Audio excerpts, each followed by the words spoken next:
You're seeing that powertrain malfunction light on your Maverick Hybrid dash, the little wrench icon. You're probably thinking the worst, that the main hybrid battery is failing. The good news is, it's not. That warning is almost always caused by a wiring harness rubbing through its insulation. It's a known design flaw. Deep in the engine bay, the main orange high-voltage battery cable was routed with just a little too much slack. This lets it rest against either the EGR housing or the head of a crankshaft damper bolt. Every time the engine runs and vibrates, that harness gently saws itself against that hard metal edge. Over time, the protective outer layer wears away, exposing the copper wires inside. The instant that bare wire touches metal, you get a short circuit. The truck's main computer is designed to watch for exactly this kind of dangerous fault. It immediately triggers codes like P0A0A or P2C1B and puts the truck into a low-power limp mode. It's not broken.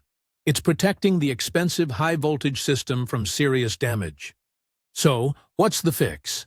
First, know that this is covered by Ford Recall 22S73. Your only job is to get the truck to a dealership to have the recall performed. When you call, mention that recall number. Don't put this off. A technician will put the truck on a lift to inspect that specific harness. They know right where to look. The repair they do depends entirely on how much wear they find. If you caught it early and the outer insulation is just scuffed up, how do you want? The fix is straightforward. The tech will clean the area, patch any compromised sections, and then wrap the harness with a heavy-duty anti-abrasion tape.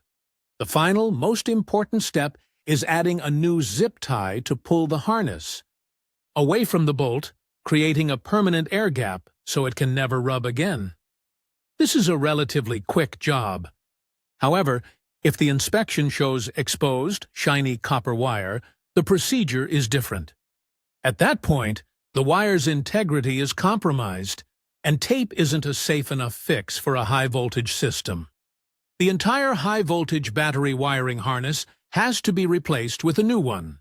The correct Ford part for this is NZ6Z12A581B. This is a more involved repair, but it's the only way to guarantee the connection to your hybrid battery is completely sound and safe. If you ignore the light and skip this free recall, that gentle rubbing will continue until the wire severs completely. This turns a simple warning into a truck that won't start at all, or one that could shut down on you while driving. Don't risk it for a problem that has a free, permanent solution.